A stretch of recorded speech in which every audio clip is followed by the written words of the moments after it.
Good evening, everyone, and welcome to Digging Deeper Moment 262. The purpose of our Digging Deeper Moments is to take God's Word to God's world, and we're so glad that you've joined us. Tonight, we'll continue in our series, How to Understand the Bible, by looking at what Jesus has to say about Genesis 6, 1 through 4 in Luke chapter 17, verses 26 through 30. What Jesus has to say about a biblical text is one of the 5 things that we've been looking at, and that's going to help us to better understand what a biblical text is saying, along with the content, the context, and communication style, and other comparison texts. Jesus Christ is the interpreter and the best interpreter that we can have. Now, Genesis 6, 1 through 4 speaks of a time when humanity began to marry and multiply sometime before Noah's flood. And we also seen that there are 5 major ways that this passage in Genesis 6, 1 through 4 is interpreted. And we're waiting to see what Jesus has to say, or let him weigh in on it. Luke chapter 17, verse 26 says, "And as it was in the days of Noah, so it will also be in the days of the Son of Man," speaking of himself. "They ate, they drank, they married wives. They were given in marriage until the day that Noah entered the ark, and the flood came and destroyed them all. Likewise, as also was in the days of Lot. They ate, they drank, they bought, they sold, they planted, they built. But on that day that Lot went out of Sodom, it rained fire and brimstone from heaven and destroyed them all. Even so it will be in the day when the Son of Man is revealed." And Jesus says that before his revelation, before he comes, before his return, it will be like the days of Noah. What were the days of Noah like? They ate, they drank, they married, and were given in marriage until the day that Noah entered the ark and the flood came.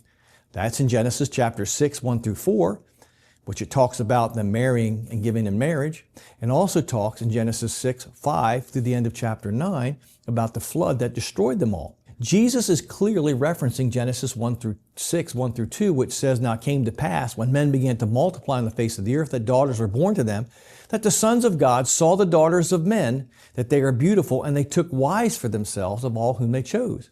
Jesus is referring to this, and he's saying that people got married. There's no mention of angels. There's no mention of all that stuff. He just says people were marrying and given in marriage and doing life normally up until the day of the flood.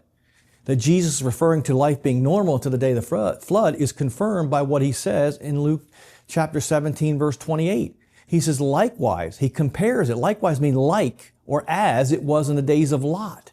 They ate, they drank, they bought, they sold, they planted, they built. But on the day that Lot went out of Sodom, it rained fire and brimstone from heaven and destroyed them all. Even so it will be in the day when the Son of Man is revealed. Likewise means in the same way. Now, last week we looked at Matthew's record of the same quote found in Matthew 24, 36 through 39, and we saw that Jesus does not point to any of the 5 major ways that Genesis 6, 1 through 4 is interpreted. Likewise, in Luke 17, 28 through 30, he doesn't point to any of these 5 ways Genesis 6, 1 through 4 is interpreted either. With that being said, however, he does add some commentary by adding to his statement about the days of Noah when he speaks of the experience of Lot. And this confirms that he's talking about normal life went on until judgment fell on Sodom and Gomorrah.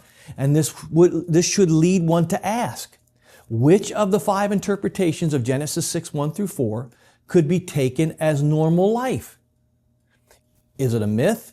Well, certainly myths don't portray normal living. How about angels falling from heaven and marrying women, having children by them? This isn't something we see every day either. However, we could take the intermarrying between the godly line of Seth with the ungodly line of Cain as somewhat normal, because we do see that intermarriage between God's people and outsiders is a problem throughout the Old Testament. So we'll give that a half point, an X minus, if you will. We could also say that the kings taking women into their harems, though not a good thing, was also normal in the ancient times, and we'll give that a half a point as well. But we don't see anything about demonized men marrying women, and I hope that's not normal. So putting it all together, here's what our chart looks like. Okay, when it comes to content, context, communication, comparison, we've looked at it in the past. Now we're adding what Jesus said, and what we see is in Matthew 24, we don't really see him adding anything for sure to either one of these views.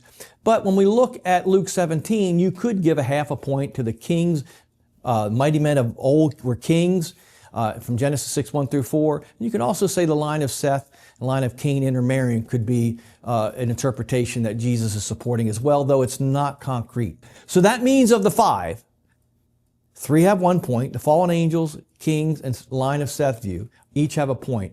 But that's not enough information to be conclusive, is it? And so next week, we're going to look at an additional C, contrast, to see if that gives us any more clarity about which view is the best one.